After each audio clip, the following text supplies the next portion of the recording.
Hello नमस्कार दोस्तों। स्वागत है आपका एक और बार वाईफाई डिफेंस चैनल पर। और आप और हम जुड़े हुए हैं अपने शॉर्ट शॉर्ट सिलेक्शन के लिए। तो अगर आपकी फिजिक्स बहुत वीक है और अगर आपको एबीसीडी नहीं आती है या फिर आपको फिजिक्स में इंटरेस्ट नहीं आता है तो रोजाना मेरे साथ जुड़िए शाम 5 बजे जीरो से सुपर हीरो बनने के लिए। किसमें? फिजिक्स में। हम अपने एयरफोर्स की प्रिपरेशन कर रहे हैं या नेवी की प्रिपरेशन कर रहे हैं, तो जितने भी एग्जाम्स की आप प्रिपरेशन कर रहे हो उसके लिए आज से ही प्रिपेयर करना स्टार्ट कर दीजिए, क्योंकि फिजिक्स कोई 4 दिन में या 6 दिन में या 8 दिन में तैयार करने का सब्जेक्ट नहीं है। देखो भैया, ये एक बहुत लंबी चेन है और इसको धीरे धीरे ही पढ़ना पड़ता है और अच्छे से समझना पड़ता है। तो रोजाना मेरे साथ शाम को 5 बजे जुड़ते रहिए। बाकी जितने भी लोग हैं सब लोग जल्दी से आ जाइए और जितने भी आपके दोस्त हैं उनको शेयर कर दीजिए और बाकी आपके नाते नातिन जितने भी हैं सबको शेयर कर दीजिए ताकि सभी लोग इससे जुड़ पाए। तो ज्यादा से ज्यादा लोगों को इस प्लेटफॉर्म पे लाने की कोशिश कीजिए, है ना। तो जल्दी शेयर कर दीजिए। फिर हम आज का टॉपिक स्टार्ट करते हैं। साथ ही साथ अपने कॉपी पेन लेकर बैठिए। मैंने आपको बहुत बार कहा है कि नोट्स अपने हाथों से बनाओ, बगल वाली सहेली के हाथ से मत बना लेना, अपने हाथों से नोट्स बनाओ, क्योंकि आपके अपने नोट्स ही सबसे ज्यादा काम करेंगे। तो इसलिए सभी बच्चे अपनी कॉपी और पेन लेकर बैठे। क्वेश्चंस नहीं होंगे तो उसको धीरे धीरे समझने की कोशिश करेंगे। अगर आपका कंसेप्ट अगर आपको समझ में तब नहीं आया है 11th 12th के टाइम, तो अब समझते हैं बहुत अच्छे तरीके से, ठीक है ना। डिटेल में पढ़ेंगे, हर चीज पढ़ेंगे। ऐसा कोई भी क्वेश्चन नहीं होगा जिसको हम छोड़ पाए, है ना। बशर्ते आप कुछ रात को कुछ खा पी के चले जाओ तो बात और है, फिर छोड़ाओ तो मेरी कुछ नहीं कह सकता। परंतु अगर आप होशो-हवास में गए तो नहीं चीजों को छोड़ोगे, है ना। चलो भाई, कमेंट्स ले लेते हैं। राम राम राम राम भाई। गौरव कैसे, क्या हाल चाल भाई। Prashant Chaudhary hello, love you भाई। Siddharth Chaudhary hello, love you जी सर भाई, ठीक है। हाँ सोहनलाल बिल्कुल भाई बिल्कुल। हेलो राघव झा, सिद्धार्थ चौधरी, संकेत, प्रीतम, अंकित, एक और था कोई सलमान अंसारी, मैंने आपका नाम नहीं ले पाया था, आप बोल रहे थे मुझसे नाम ले लीजिए। हेलो संकेत सिंह, ठीक है। गौरव चौधरी, सोहनलाल सर आज से हमने ग्रुप में काम किया था। माई सेल्फ सोनू, ओके मैं समझ गया सोनू, ठीक है समझ गया, ठीक है। जय हिंद, ठीक है। चलो चरण स्पर्श, ठीक है, आपको भी चरण स्पर्श भैया। चलो भाई, तो एकदम मोटिवेशन में आ जाइए। सुबह जगे तो हमारे सुबह जगते ही हमारे दिल से आवाज निकलनी चाहिए कि मुझे सिलेक्शन चाहिए, मुझे सर अपने बदन पे वर्दी चाहिए, तब तक मैं नहीं रुकूंगा। खाते पीते सोते जागते बस एक ही बात, एयरफोर्स या नेवी ड्रेस चाहिए। उससे अच्छी कोई चीज नहीं है, उससे सेक्सी कोई चीज नहीं है। तो इसलिए अपनी जितनी हो सके अपनी तैयारी करना स्टार्ट कर दीजिए। इसी में सब कुछ है ना। जिंदगी का उद्देश्य बना लीजिए कि सिर्फ और सिर्फ सिलेक्शन और कुछ भी नहीं। चलो, कैसे हो आप? I am good. बिल्कुल मैं बहुत बढ़िया हूँ माई सेल्फ। भाई शेयर वेयर कर दो यार, फिर है ना स्टार्ट करते हैं आज का लेक्चर, है ना सर। जय श्री कृष्णा, ठीक है।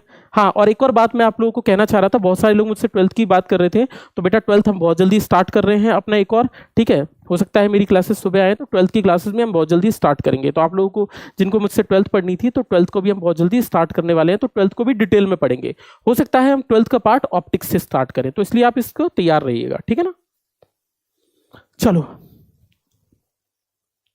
स्टार्ट करें। चलो देखो भाई, कल हमने क्या पढ़ा था मैं आपको बता दूं। कल हमने पढ़ा था स्पीड और वेलोसिटी, चाल और वेग। स्पीड में डायरेक्शन नहीं होती, तो मोटरसाइकिल अगर 40 की स्पीड बता रही है तो 40 बताएगी। और मैंने आपसे कहा था मोटरसाइकिल इंस्टेंटेनियस स्पीड नापती है। क्या नापती है?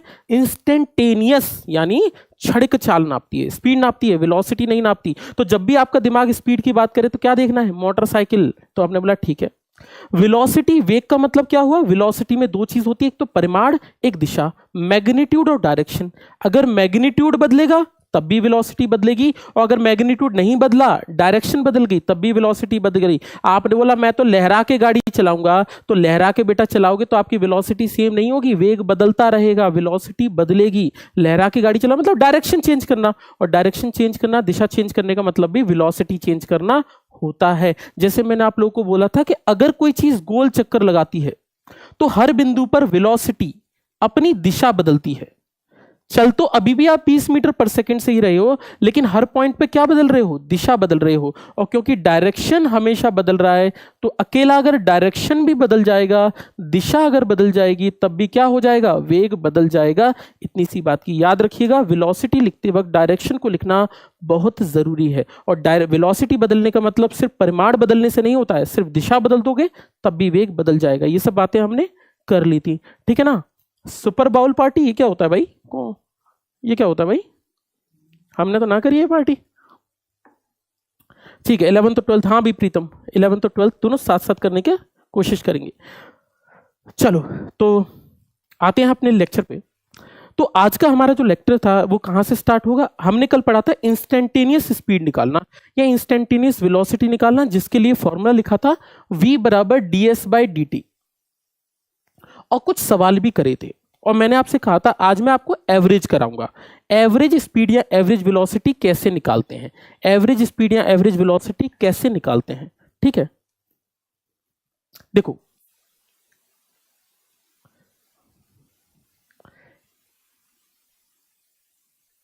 एवरेज स्पीड का मतलब समझो, इसको बोलते हैं औसत चाल।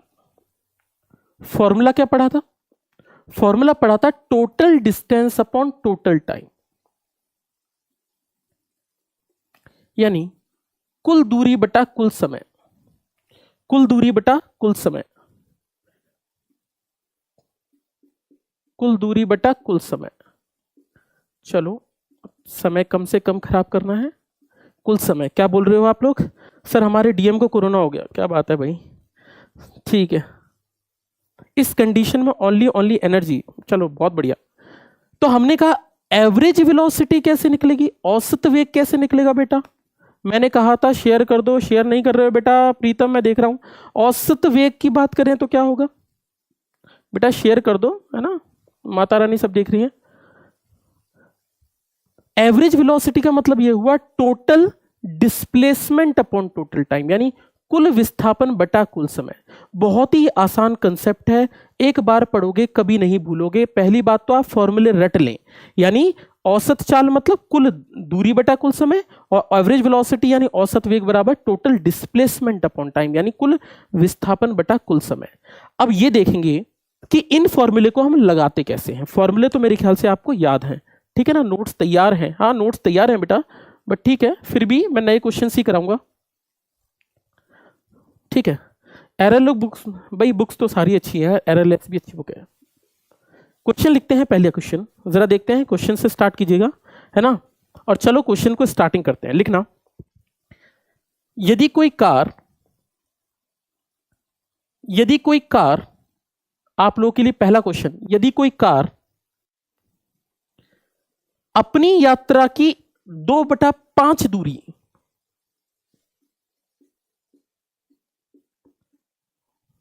अपनी यात्रा की 2/5 दूरी, अपनी यात्रा की 2/5 दूरी v1 से तय करती है,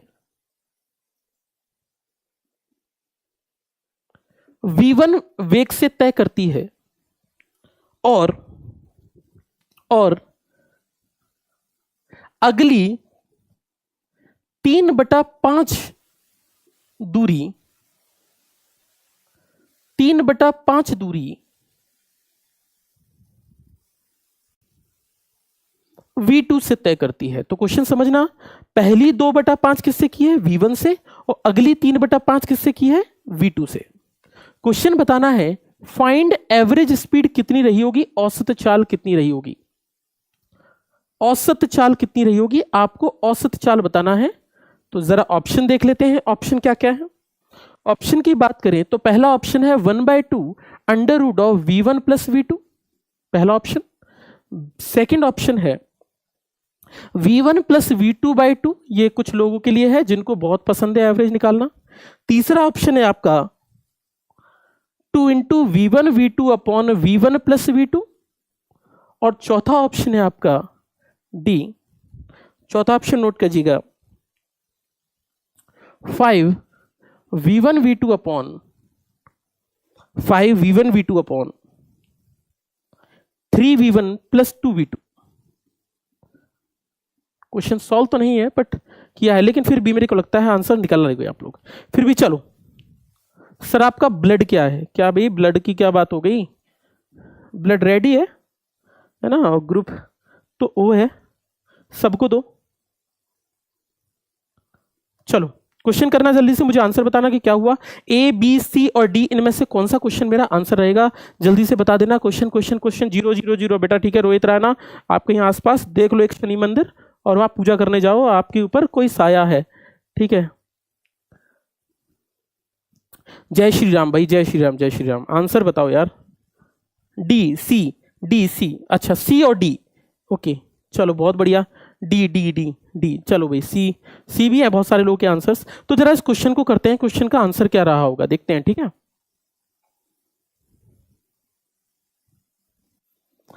देखो एक बात मुझे समझ में आ रही है, देखो आप जब शॉर्ट टिक का उपयोग करते हो, जब आप शॉर्ट टिक लगाते हो तो आप एक बात भूल जाते हो कि शॉर्ट टिक हर जगह अप्लाई नहीं होती।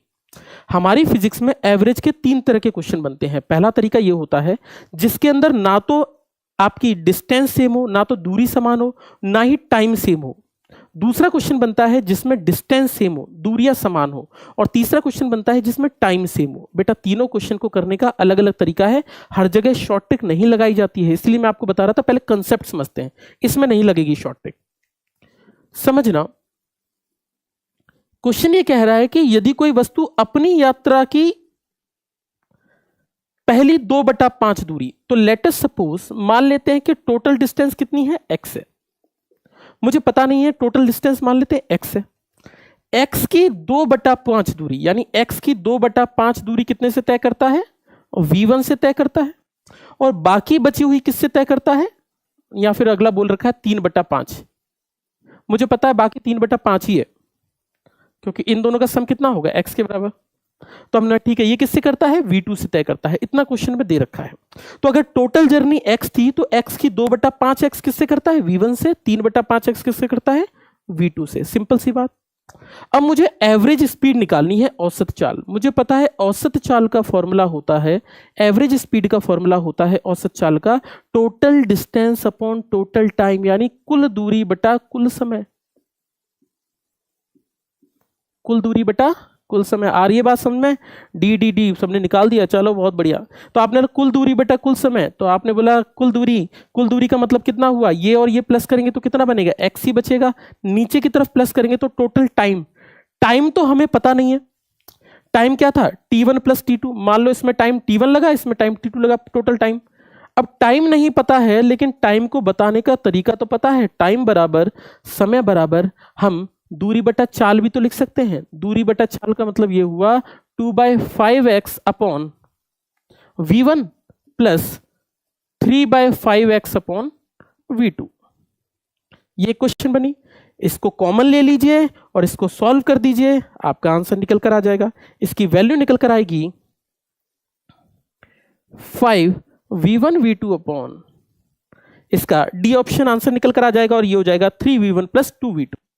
चेक कर लेना, 3v1 प्लस 2v2 इसका आंसर निकल कर आएगा। इस तरीके से आप बहुत आसानी से इस क्वेश्चन को कर सकते हो। कैसे कर लोगे, तो भैया कैसे कर लोगे, नीचे की तरफ आप v1 v2 को कॉमन ले लेना, सॉल्व कर लेना। थोड़ी सी गणित है, आप तो जानते ही हैं। तो आपने बोला इस तरीके से हम इस क्वेश्चन को करा सकते हैं। 3 नंबर टाइप वाला क्वेश्चन बताना बेटा, 3 नंबर भी बताऊंगा, पहला भी बताऊंगा, सब बताऊंगा, मेरा काम ही यही है, ठीक है। वो आपका ब्लड मांग रहा है, उसे ब्लड ग्रुप बता दो। कौन मांग रहा है भाई मेरा ब्लड ग्रुप, ब्लड मांग रहा है भाई। भाई क्या है, खून दो आजादी दो चल रहा है क्या, क्या हो रहा है। चलो भाई तो लिख लें। तो पहला क्वेश्चन तो ये था, इस तरीके से इस क्वेश्चन को अटेम्प्ट करा जा सकता है। आपके लिए सेकंड क्वेश्चन, आप खुद आंसर बता दीजिएगा, जल्दी से बताना कि इस क्वेश्चन में हम क्या लेकर चलें, इस क्वेश्चन का आंसर क्या होगा। क्वेश्चन है, हिंदी वाले हरकत में आ जाओ, है ना, हरकत में आ जाओ और लिखो क्वेश्चन। क्वेश्चन है, यदि कोई कार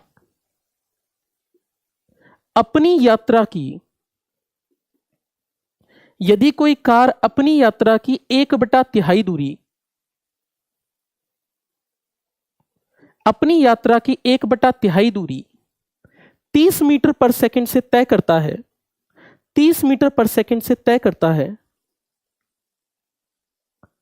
और बाकी बची हुई दूरी, अच्छा एलिमिनेट कर सकते हैं, हाँ ऑप्शन से एलिमिनेट कर लो। 1/3 दूरी 30 मीटर पर सेकंड से तय करता है, और बाकी बची हुई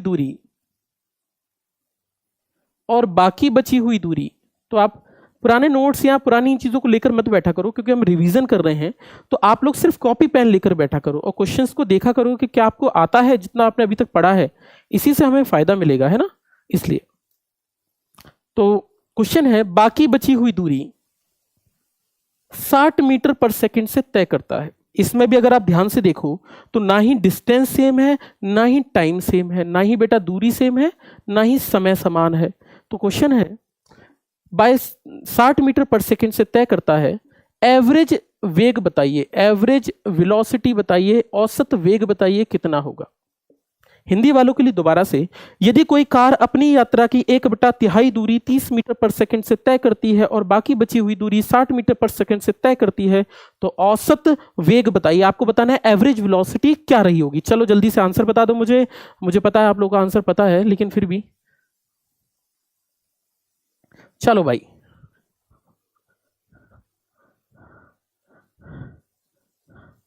ठीक है।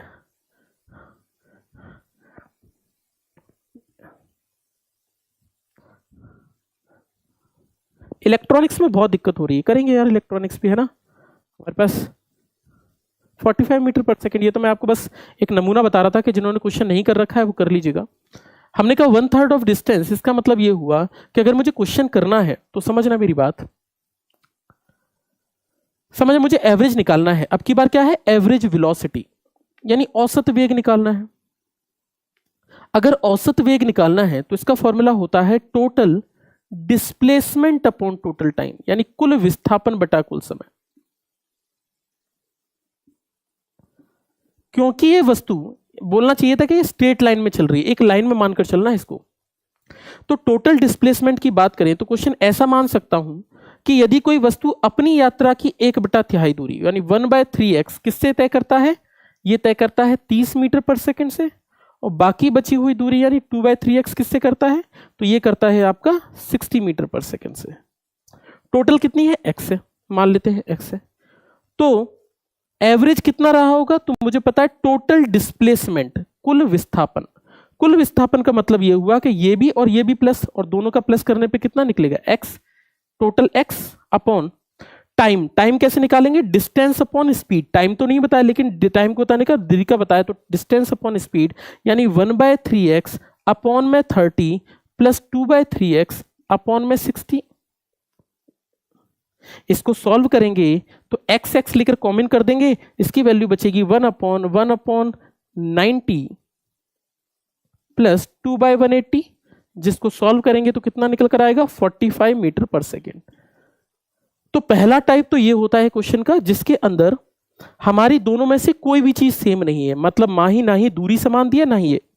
आपके एनडीए के पेपर में क्वेश्चन पूछा गया है, एनडीए के पेपर में यह पूछा था कि यदि कोई वस्तु ए से सी तक जाती है, दो बिंदु माने ए से सी, और बोला कि बी मिड पॉइंट है, तो अगर ऐसा कोई क्वेश्चन पूछ लिया जाए जिसमें डिस्टेंसेस समान हो, दूरी समान हो, तो कैसे करेंगे। आपके एग्जाम में क्वेश्चन जो आएगा वो आपका आएगा डिस्टेंस सेम वाला। डिस्टेंस सेम में आने की सबसे ज्यादा आपकी प्रोबेबिलिटी होती है। और एक और बात, क्योंकि आपके जो एग्जाम्स है, खासकर जो एनडीए हुआ या एयरफोर्स हुआ, इसमें ऐसे क्वेश्चन डाले जाते हैं जो 1 मिनट के अंदर या फिर 1 मिनट से बहुत कम समय में कंप्लीट हो पाए, तो इसलिए वो जनरली डिस्टेंस सेम वाले क्वेश्चन डालता है। परंतु फिर भी ये पहला टाइप है क्वेश्चन का, एवरेज, औसत निकालने का। तो औसत निकालना है तो उसको हम इस प्रकार से कर पाएंगे, समझ रहे। इसमें ना ही दूरी समान थी, ना ही डिस्टेंस समान थी। अगला पॉइंट मिटा दूं बेटा, मिटा दूं, चलो।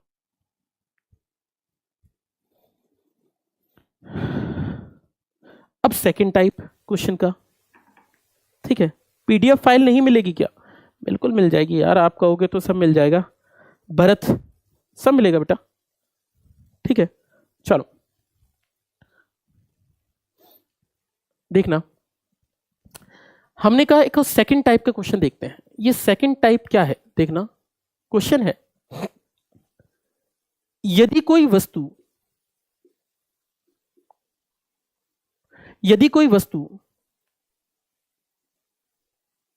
पहले 50 किलोमीटर, यदि कोई वस्तु पहले 50 किलोमीटर 20 मीटर पर सेकंड से तय करती है। यदि कोई वस्तु हो, कार हो, कार को मैं वस्तु मानकर चल रहा हूं, या कार भी हो सकती है। यदि कोई वस्तु पहले 50 किलोमीटर 20 मीटर पर सेकंड से चलती है और अगले 50 किलोमीटर, ये आपकी किताबों में बहुत सारी जगह पे दे रखे हैं इस टाइप के क्वेश्चन, जनरली यही टाइप पूछा जाता है। और अगले 50 किलोमीटर 40 मीटर पर सेकंड से चलती है, और अगले 50 किलोमीटर 40 मीटर पर सेकंड से चलती है, 40 मीटर पर सेकंड से चलती है, तो औसत चाल बताइए। फाइंड एवरेज स्पीड, आपको बताना है औसत चाल क्या रही होगी। अब समझना, क्वेश्चन में बोला है कि पहले 50 किलोमीटर और दूसरे 50 किलोमीटर। एक बात समझना, मैं इसको प्रूव करूं फॉर्मूला कैसे आया है, या शॉर्ट ट्रिक आप कैसे बनाते हो। डिस्टेंस, इसको मैं डी लिख दूं, और इस भी डिस्टेंस को क्या लिख दूं, डी लिख दूं। दूरियां बराबर है, इसमें टाइम t1 लगा, इसमें टाइम मान लीजिए t2 लगा, क्योंकि टाइम तो डिफरेंट है।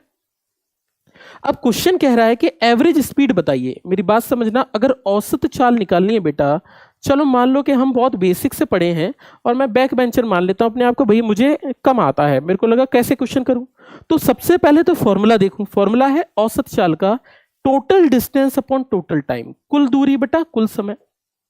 कुल दूरी बटा कुल समय देखूं तो कुल दूरी कितनी है, तो मैं लिख सकता हूं कुल दूरी है 2d अपॉन डिस्टेंस तो सेम है d और d।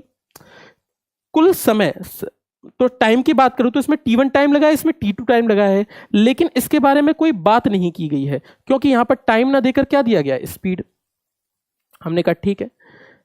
अब क्या कर सकते हैं, इसको अगर मैं चेंज करूं तो मैं इसको ऐसे लिख सकता हूं, 2d अपॉन टाइम को लिखूं तो टाइम को मैं एक काम करता हूं, ऐसे लिख देता हूं, डिस्टेंस अपॉन स्पीड, यानी d upon v1 plus d upon v2।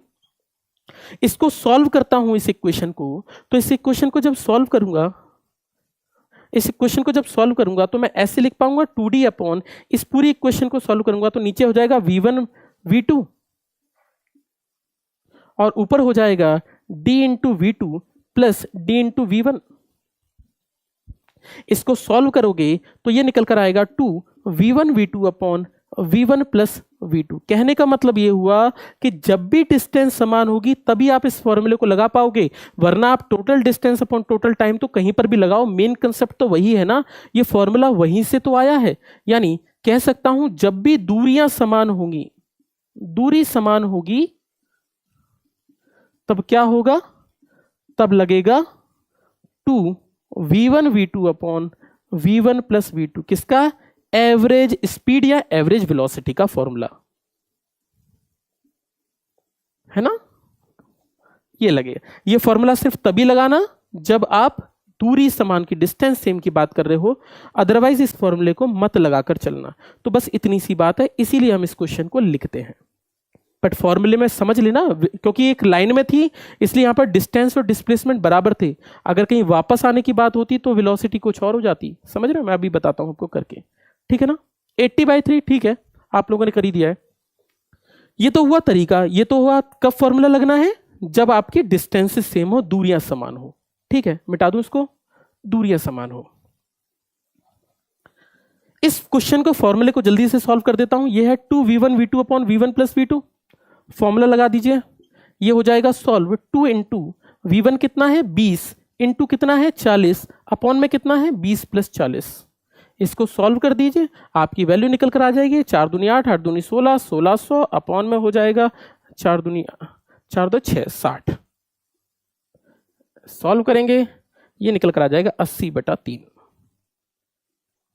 चलिए सॉल्व हो गया, आंसर सबके सेम ही होंगे। ठीक है, चलो सर एवरेज स्पीड और average velocity are same thing, नहीं बेटा, फॉर्मूले वाइज अगर कोई चीज स्ट्रेट लाइन में चल रही है बेटा, सीधी रेखा में चल रही है, डाउट्स ले लो जल्दी से, जो भी आपके पास डाउट आ रहा है न्यूमेरिकल थ्योरी जल्दी से ले आओ, मैं सॉल्व कर देता हूं। जब भी कोई चीज सीधी डायरेक्शन चलती है, सीधी दिशा में चलती है, तो डिस्टेंस और डिस्प्लेसमेंट बराबर होते हैं, और जब सीधी दिशा में चलेगी तो दूरी और विस्थापन बराबर है, तब तो आप फॉर्मूला सेम यूज कर सकते हो। लेकिन अगर कोई चीज अपनी जगह से घूम जाएगी तब तो हम टोटल डिस्प्लेसमेंट लगाकर चलेंगे ना, तब के लिए आपको ध्यान रखना पड़ेगा, वरना ये स्ट्रेट लाइन के लिए फॉर्मूला एकदम सही है। जैसे क्वेश्चन करके बताता हूं, उससे आपको अंदाजा होगा। ठीक है, नोट डाउन कर लो जल्दी से। हेलो सर, हाय हाय हाय। एवरेज वेलोसिटी, हाँ पूछो भाई। एवरेज वेलोसिटी मैंने बता दिया, रूपक आपका डाउट ठीक है ना। एवरेज वेलोसिटी और एवरेज स्पीड तभी समान हो सकते हैं जब आप स्ट्रेट लाइन पे चल रहे हो, स्पीड और वेलोसिटी वरना अलग अलग हो जाएंगी। Hello hello hello hello Tinku, ठीक है। टेस्ट कब होगा, जल्दी होगा अनिश, है ना, जुड़े रहो, बाकी टेस्ट तो जल्दी होगा। करें स्टार्ट आगे? मेरे को लगता है कोई डाउट नहीं आ रहा है। शेयर करो भाई, जल्दी से बुलाओ और अपने भाई बहनों को, अपनी सहेलियों वेलियों को बुलाओ यार।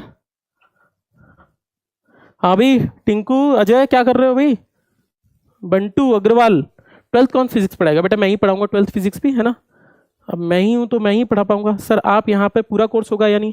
पूरा कोर्स होगा यार, ऐसे आप कोई डाउट मत रखो। मेरे साथ जो लोग भी जुड़े हैं वो जानते हैं कि पिछली बार कब एग्जाम मतलब उनका बैच था, और बैच से लेकर आज तक मैं जुड़ा हूँ। इसका मतलब ये नहीं है कि कभी मैं अलग हो रहा हूँ, हमेशा आपके साथ कनेक्शंस में रहूंगा। आपको पता है मैं हमेशा जुड़ा रहता हूँ, है ना। तब तक जुड़ा हूँ जब तक आपका सिलेक्शन नहीं होता है, डोंट वरी यार, है ना। बशर्ते मुझे पेपर लिखने का मौका नहीं मिलेगा, अदरवाइज आप लिख कर जाएंगे, लेकिन मैं तब तक आपके साथ रहूंगा। कहोगे तो मैं आपके सेंटर पर भी आ जाऊंगा।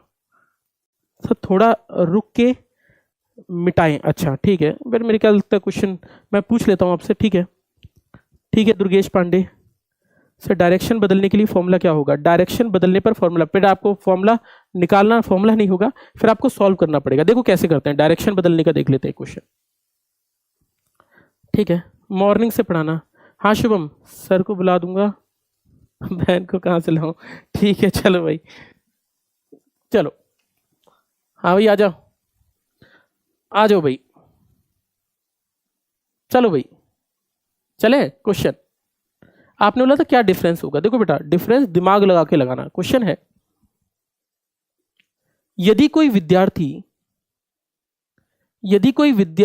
अपने विद्यालय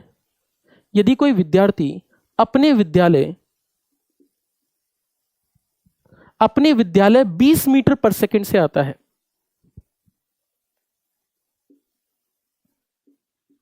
अपने विद्यालय 20 मीटर पर सेकंड से जाता है, लेकिन उसे बाद में याद आता है कि भैया स्कूल तो बंद है, तो भैया वो स्कूल देखता है स्कूल बंद है, तो स्कूल से तुरंत घर भाग कर आता है। तो यदि कोई विद्यार्थी अपने स्कूल जाता है,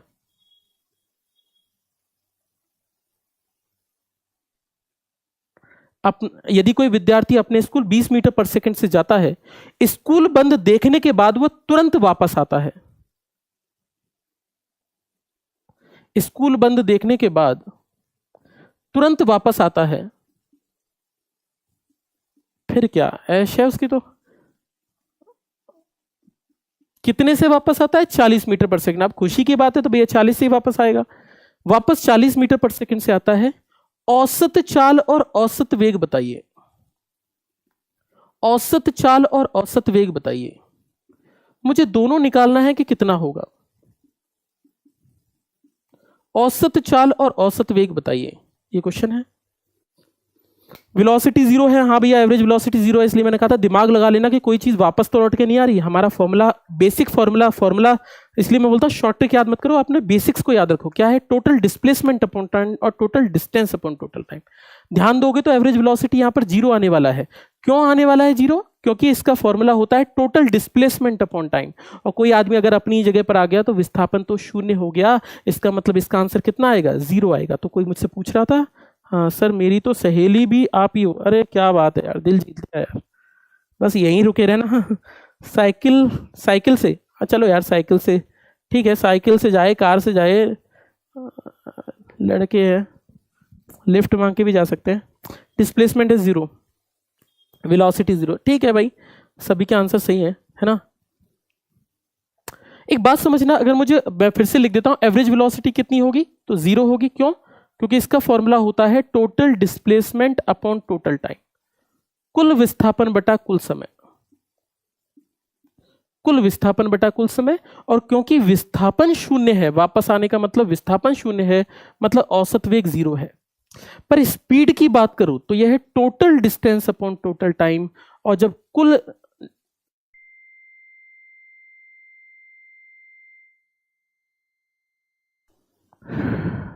टोटल टाइम,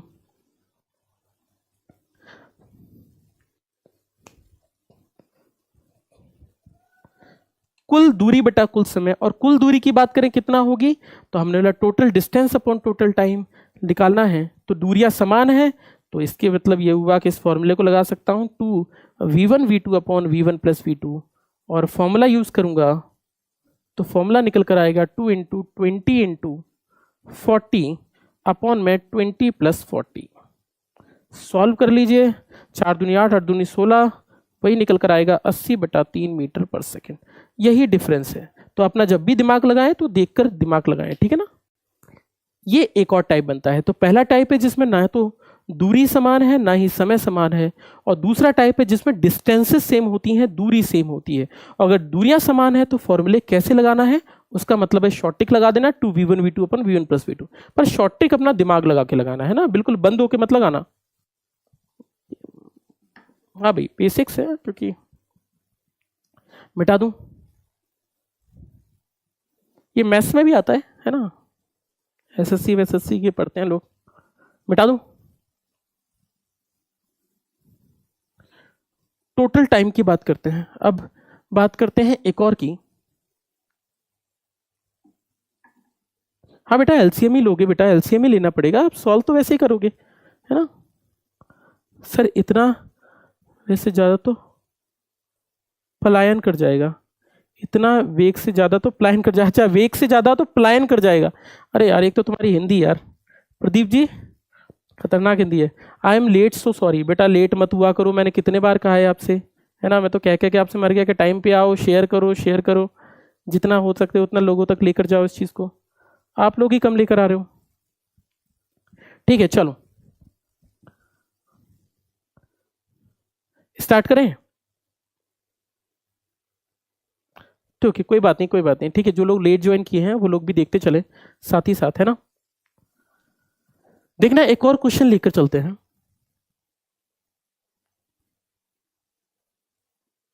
यदि कोई वस्तु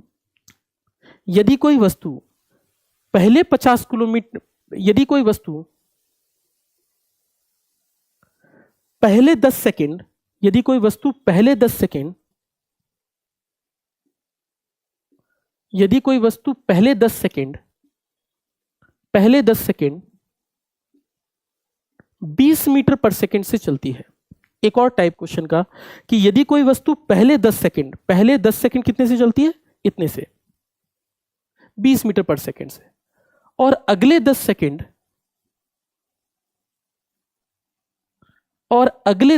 ये भी एक और टाइप है, और अगले 10 सेकंड 40 मीटर पर सेकंड से चलती है।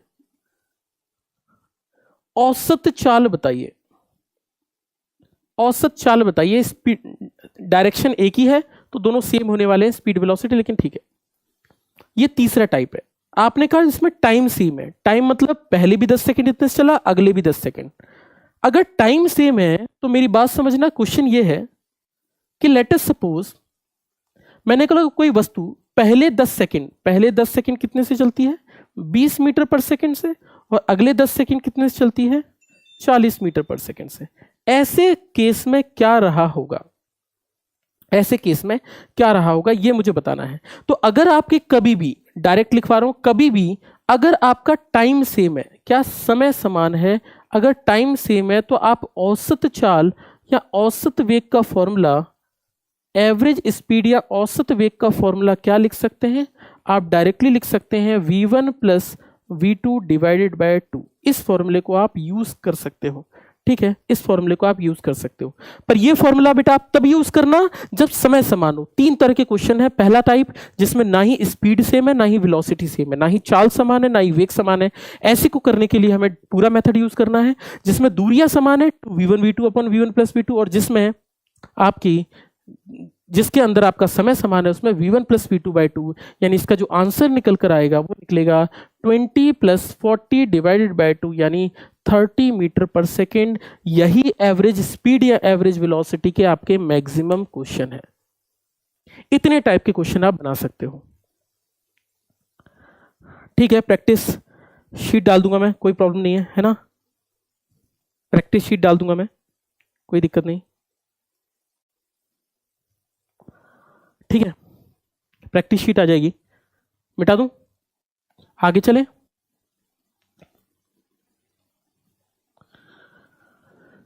तो ये तो था स्पीड और वेलोसिटी। अब आने वाले हैं एक और टॉपिक पर, इसका नाम है एक्सीलरेशन, ठीक है। एक्सीलरेशन यानी त्वरण। जरा समझते हैं कि एक्सीलरेशन होता क्या है।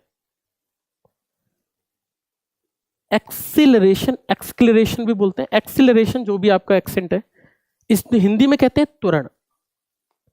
इसको जरा फील लेना, हमने इसे बचपन से पढ़ा है, और बचपन से पढ़ा है तो इतना आसान है ये कि अगर आप किसी सब्जी वाले से भी पूछने जाएं तो सब्जी वाला भी आपको बोल देगा कि भैया change in velocity upon time होता है, यानी v1 minus v2 minus v1 upon t1 minus t2 minus t1 होता है। या फिर अगर आप किसी सब्जी वाले से पूछे तो आपको दिमाग लगा के बोल देगा भैया ए का फॉर्मूला v²/r भी होता है। तो आप समझना कि एक्सीलरेशन होता क्या है वास्तविकता में। हम आज तक फील नहीं किए हैं कि वास्तविकता में त्वरण होता क्या है। हम पढ़ते तो चले हैं एक्सीलरेशन एक्सीलरेशन, लेकिन फील नहीं किया है कि एक्सीलरेशन है क्या। त्वरण को ध्यान से समझना क्या होता है। Acceleration is a vector quantity. पहली बात क्या है, ये सदिश राशि है। क्या है, सदिश है। और मैंने आपको कहा था सदिश है तो इसका मतलब ये हुआ कि इसमें डायरेक्शन भी होगी, पहली बात। ठीक है, ठीक है। एक्सीलरेशन का मतलब क्या होता है, एक फॉर्मूले की बात करें तो इसका फॉर्मूला होता है v minus u by t. क्या फॉर्मूला है, v minus u by t. A बराबर v minus u by t. समझना, इसको हम ऐसे भी बोल सकते हैं, अंतिम वेग final velocity minus initial velocity upon time. ये तो फॉर्मूला है। हिंदी वालों के लिए अंतिम वेग माइनस प्रारंभिक वेग बटा समय, ये तो फॉर्मूला है। भाई शेयर करो यार।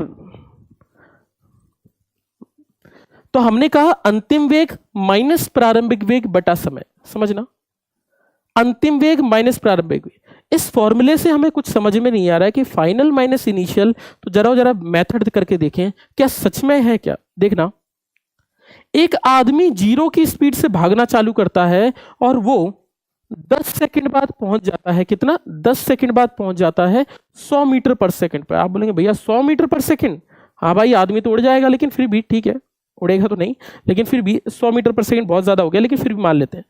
मुझसे पूछा गया कि बताइए इसमें एक्सेलरेशन कितना होगा, त्वरण कितना होगा। तो आप बोलेंगे सर मेरे लिए त्वरण निकालना बहुत आसान है, क्योंकि मैं पढ़ता आया हूं a बराबर v कितना है 100, 100 माइनस 0, 100 माइनस 0 अपॉन टाइम कितना लगा है 10 सेकेंड, कितना निकला 10 मीटर पर सेकेंड स्क्वायर। आप बोलेंगे सर मैं बचपन से निकालते आ रहा हूं, मुझे इससे कोई फर्क नहीं पड़ता।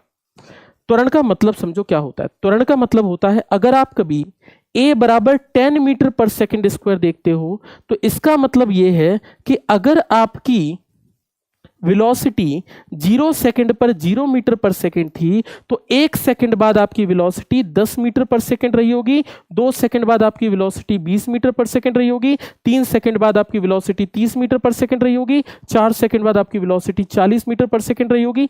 भाई त्वरण का मतलब होता है कि आपका वेग किस हिसाब से बढ़ रहा है। गाड़ी में भी एक्सीलरेटर होता है, एक्सीलरेटर का मतलब वेलोसिटी को बढ़ाना, वेग को बढ़ाना।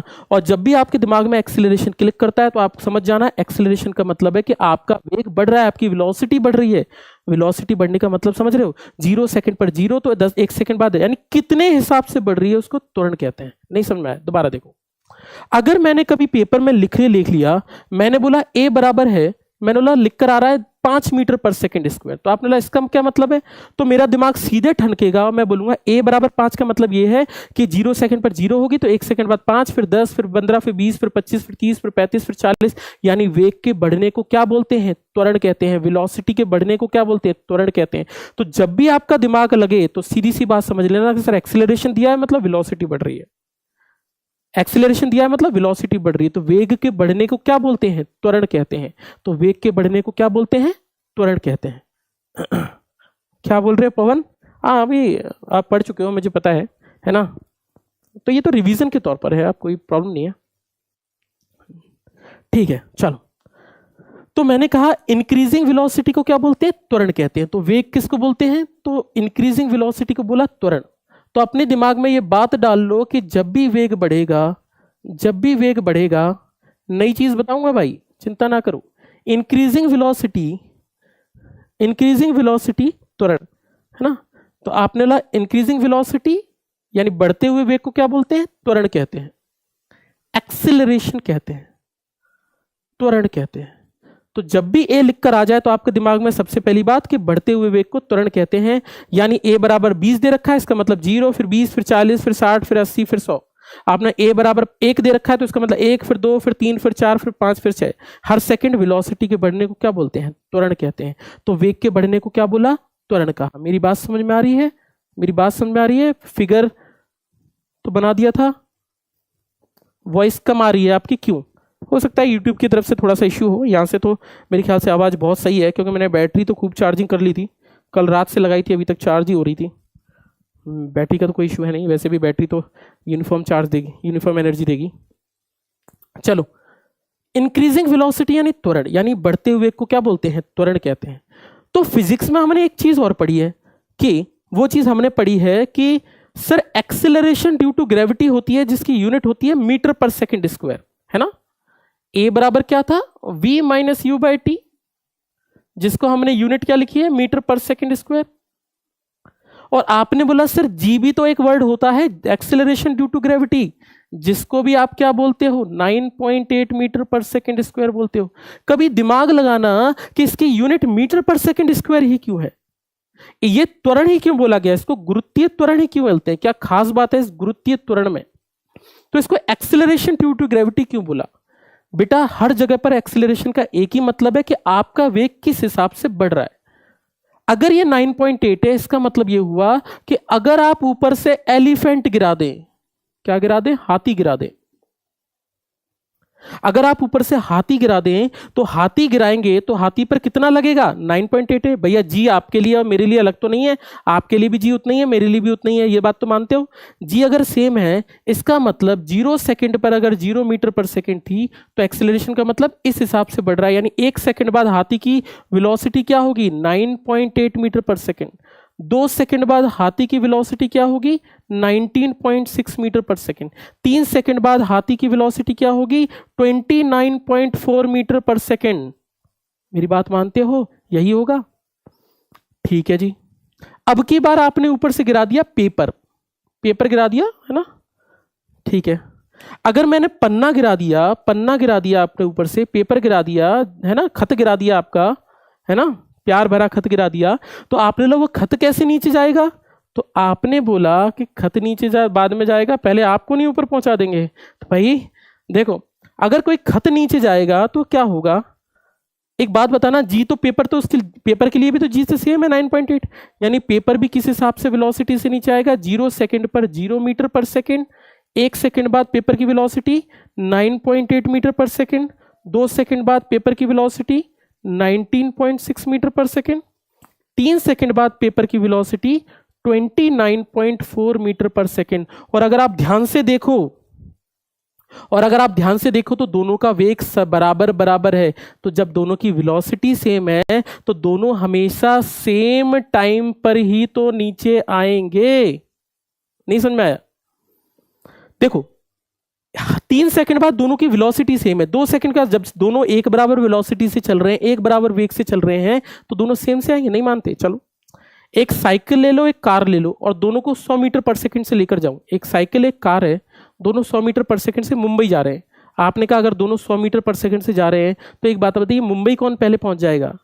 भैया कार या साइकिल से क्या लेना देना? अगर उनकी दोनों की स्पीड 100 है तो दोनों एक बराबर समय पर ही तो पहुंचेंगे। इसी प्रकार से जब भी दो वस्तुओं को गिराएंगे तो दोनों हमेशा और हमेशा एक ही समय पर नीचे घूमती हैं।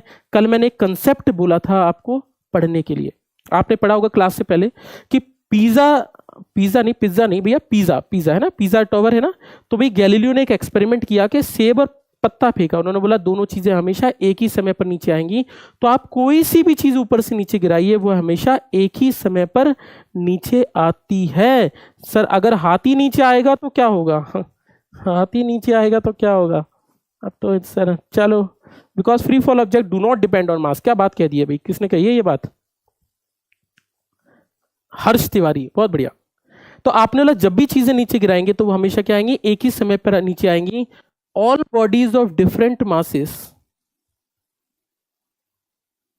यानी विभिन्न विभिन्न द्रव्यमानों वाली वस्तुएं, चाहे आप पंख गिराओ या पेपर गिराओ या पत्थर गिराओ या आपको गिराओ, सभी चीजें सेम टाइम पर नीचे आएंगी। यानी all bodies of different masses विभिन्न विभिन्न द्रव्यमान वाली वस्तुएं ऊंचाई से गिराने पर एक ही समय पर नीचे आएंगी। और ये क्वेश्चन एनडीए वाला क्वेश्चन है, एनडीए में ये क्वेश्चन पूछा गया है। एक ही समय पर नीचे आएंगी, एक ही समय पर नीचे आएंगी, मेरी बात समझ रहे हो। परंतु हो सकता है आप लोगों में से कुछ लोग मुझसे बोलें कि सर एक बात बताओ, मैं पेपर और पत्थर गिराऊंगा तो मुझे पता है पत्थर ही पहले आता है। ये बात आपकी बिल्कुल सही है कि अगर मैं वास्तविकता में ऐसी कोई काम करता हूं तो हमेशा और हमेशा भारी वस्तु ही पहले आती है। इस बात में कोई दो राय नहीं है, कोई दो राय नहीं है। इसीलिए ये जो केस पढ़ रहे हैं, ये कौन सा केस है? ये आपका केस है वैक्यूम का। यानी निर्वात में अगर किसी भी दो वस्तुओं को नीचे गिराएंगे, दोनों हमेशा सेम ही टाइम पर यानी एक ही समय पर नीचे आएंगी। खास बात यह है कि आपके पेपर में सिर्फ यही आएगा।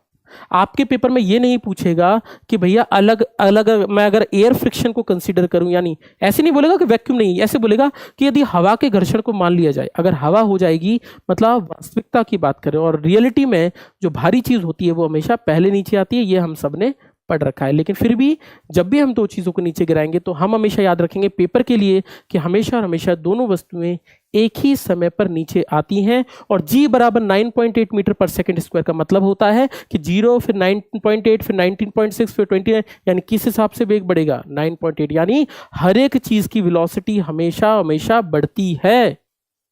समझ रहे हो? 0 फिर 10 मान लो इसको, 10 फिर 20 फिर 30 फिर 40 फिर 50।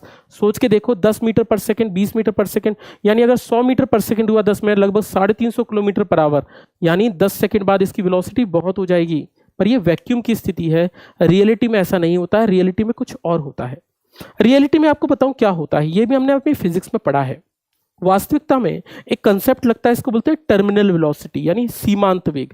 आपने अगर इस कंसेप्ट को पढ़ाई है जनरल प्रॉपर्टीज ऑफ मैटर में, द्रव्यमानों के सामान्य गुण में, इसमें हमने देखा था कि यदि कोई चीज हवा या पानी में गिराई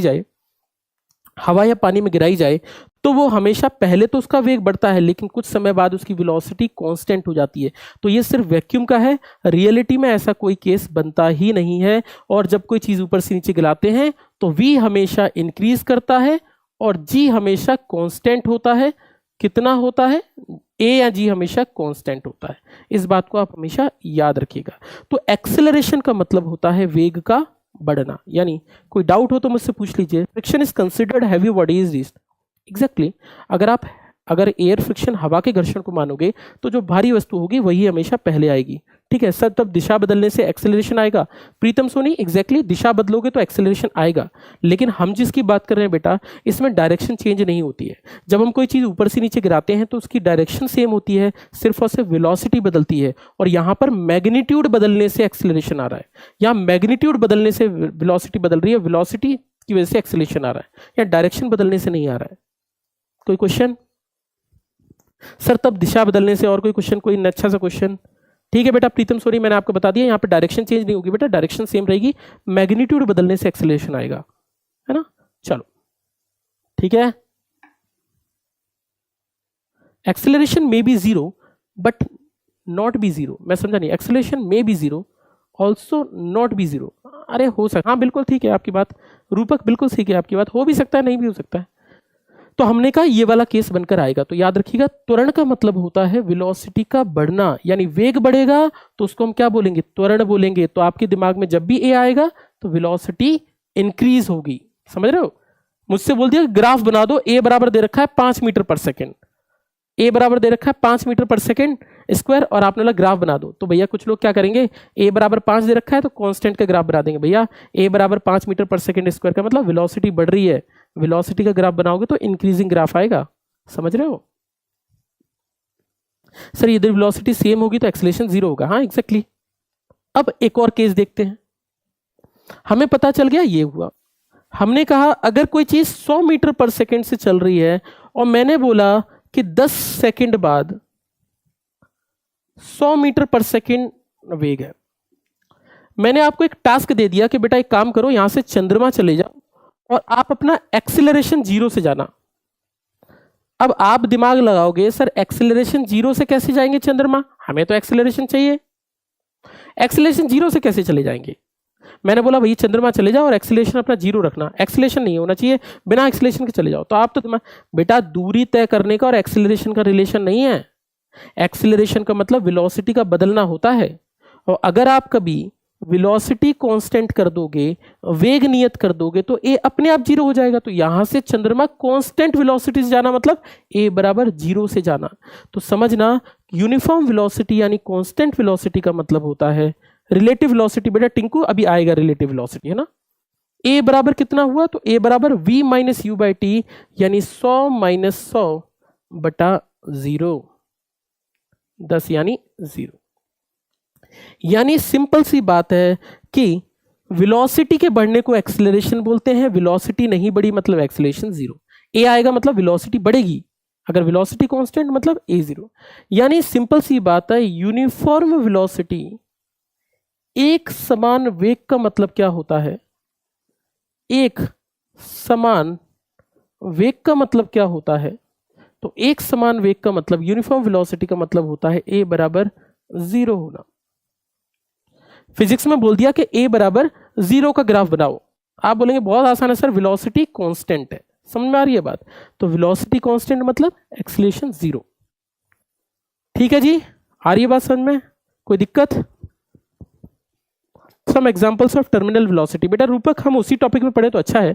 टर्मिनल वेलोसिटी के एग्जांपल्स हमारे डेली लाइफ में बहुत होते हैं। आप कुछ भी करना, आप पत्थर लेना और पानी में गिरा देना, और जब आप पानी में गिराओगे तो आप ऐसा महसूस करोगे कि पत्थर पहले तो तेज जाएगा लेकिन कुछ समय बाद वो एक समान वेग से नीचे चलता हुआ चला जाएगा, है ना। ठीक है, और कोई doubt. With considerable velocity, exactly considerable. ठीक है, तीसरी, सर ऐसा भी तो हो सकता है कि अगर कोई चीज 100 मीटर पर सेकंड से चल रही है, कितने से, 100 से, और इसकी वेलोसिटी हो जाती है 0 मीटर पर सेकंड, कितना, आदमी की, कितने टाइम बाद, 10 सेकंड बाद। आपने कहा बता दो सर एक्सेलरेशन कितना होगा। आप बोलेंगे भैया ए, अभी अगर ए निकालना है तो ए बराबर v माइनस यू बटा टी, यानी 0 माइनस 100 बटा 10 यानी -10 मीटर पर सेकंड। इस पर आप बोलेंगे सर माइनस, हाँ भैया एक्सेलरेशन वेक्टर क्वांटिटी है, सदिश राशि है, तो माइनस में हो सकती है, और माइनस में हो सकती है मतलब एक्सेलरेशन कितना हुआ, माइनस। ए बराबर +10 का मतलब था 0, फिर 10, फिर 20, फिर 30, फिर 40, फिर 50, फिर 60, फिर 70, फिर 80, फिर 90, फिर 100। इसी प्रकार से माइनस का मतलब वेग का घटना, प्लस का मतलब, ए प्लस का मतलब वेग का बढ़ना, ए माइनस का मतलब वेग का घटना। समझ में आ रही है। तो ए माइनस का मतलब क्या होगा, ए माइनस का मतलब होगा 0 सेकंड पर अगर 100 मीटर पर सेकंड है तो 1 सेकंड बाद 90 मीटर पर सेकंड होगी, 2 सेकंड बाद 80 मीटर पर सेकंड होगी, 3 सेकंड बाद 70 मीटर पर सेकंड होगी। यानी वेग के घटने को भी क्या बोलेंगे, एक्सीलरेशन ही कहेंगे, लेकिन वो क्या होगा, माइनस में होगा। नहीं समझे।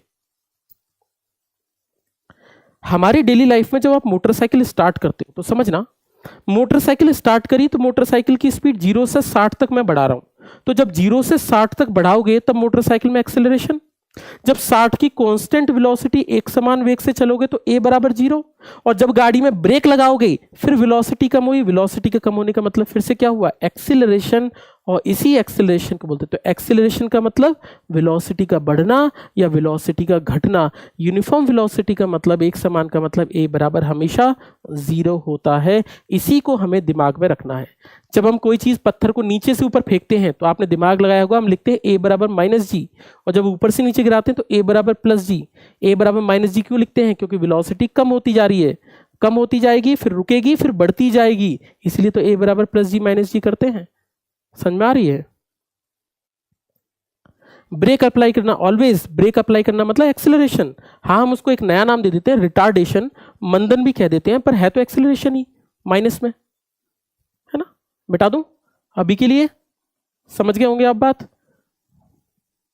यानी डिक्रीजिंग वेलोसिटी का मतलब क्या हुआ, अगर वेग घट रहा है तो क्या हुआ, तो वेग घटने का मतलब हुआ, डिक्रीजिंग वेलोसिटी का मतलब वेग के घटने का मतलब हुआ मंदन, रिटार्डेशन, मंदन। और इसी को हम एक्सीलरेशन कहते हैं। जो आप बचपन से पढ़ते आ रहे हो उसमें हमने यही सीखा है कि वेग के बढ़ने को त्वरण कहते हैं और वेग के घटने को त्वरण या मंदन कहते हैं। बाकी एक समान वेग का मतलब ये बराबर 0 होता है। सिंपल सी बात है ना। तो जब भी आपसे बोल दे कि भैया मेरी मोटरसाइकिल चल रही है 100 मीटर पर सेकंड की कांस्टेंट वेलोसिटी से, दिमाग लगा लेना ए बराबर 0 है, सीधी सी बात। तो इसी को हम लोग कहते हैं एक्सीलरेशन। सर एक्चुअली क्या पूछ रहे हैं अतुल? इनफाइनाइट भी हो सकता है। हाँ भाई हो सकता है इनफाइनाइट एक्सीलरेशन। वेलोसिटी किसी हिसाब से बढ़ाओ, कितना भी हो सकता है, पर इतना होता नहीं है प्रैक्टिकली, थोड़ी ना ले सकते हो इतना। चलो ए बराबर ची सेम डायरेक्शन, हाँ मतलब, लेकिन फिर भी वेलोसिटी का बढ़ना। चलो तो हमने बोला ये 3 केस बने ए बराबर के। तो ए बराबर v minus u by t, a बराबर इतना और ए बराबर इतना। अब हमारे पास एक बहुत इंपॉर्टेंट कंसेप्ट आने वाला है, वो एक्सीलरेशन त्वरण की दिशा क्या होती है। एक्सीलरेशन त्वरण की दिशा क्या होती है? चलो त्वरण की दिशा समझने से पहले मेरी बात समझना। एक्सीलरेशन त्वरण, त्वरण बेटा आया क्यों है? आया है वेलोसिटी के बदलने से। हिंदी वालों के लिए मैं हिंदी में ही लिखवा रहा हूं, वेग के बदलने से, बढ़ने से या घटने से। त्वरण आता क्यों है? वेग के बदलने से। वेग के बदलने से, वेग के बदलने से क्या आता है? त्वरण आता है। वेलोसिटी कैसे बदलेगी? या तो आप उसका परिमाण बदल दें या फिर आप उसका दिशा बदल दें। ध्यान से देखना, ये बहुत अच्छा कंसेप्ट है। मैं इसमें एग्जांपल भी बताऊंगा। मैग्नीट्यूड, यानी या तो आप उसका परिमाण बदल दें या फिर आप उसकी दिशा बदल दें, डायरेक्शन बदल दें।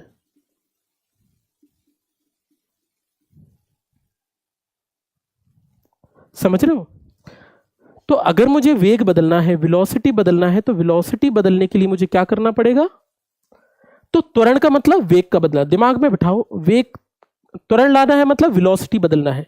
अब वेलोसिटी कैसे कैसे बदल सकती है? हो सकता है मैग्नीट्यूड बदल रहा हो, या हो सकता है डायरेक्शन बदल रहा हो। अकेली डायरेक्शन बदल रही हो तब भी तो एक्सीलरेशन आएगा, जरूरी थोड़ी ना कि परिमाण ही बदलो। मैंने कहा मेरी कोई गाड़ी, दोबारा से एग्जांपल बताता हूं कैसे। हमने कहा मैं गोल चक्कर लगा रहा हूं, कितने से? 20 मीटर पर सेकंड से। 20 मीटर पर सेकंड की कांस्टेंट स्पीड से, एक समान चाल से चक्कर लगा रहा हूं, कितना? 20 मीटर पर सेकंड से। लेकिन बेटा मैग्नीट्यूड तो कांस्टेंट है, मैग्नीट्यूड तो कांस्टेंट है, लेकिन हर जगह पर डायरेक्शन तो बदल रही है, मतलब दिशा बदल रही है। अगर डायरेक्शन बदल रही है तो डायरेक्शन चेंज होने का मतलब क्या हुआ? वेलोसिटी बदल रही है ना। मैंने आपसे कहा था वेलोसिटी बदलना है तो क्या करना पड़ेगा? या तो परिमाण बदल दो या दिशा बदल दो। और दिशा बदल दी तो वेग बदल गया, और वेग बदलने का मतलब क्या हुआ? त्वरण हो गया। और इसी वजह से इसके अंदर एक एक्सीलरेशन आ जाएगा जिसका नाम होगा सेंट्रीपिटल एक्सीलरेशन, अभिकेंद्रीय त्वरण। तो अभिकेंद्रीय त्वरण क्यों आएगा? दिशा बदलने से आएगा।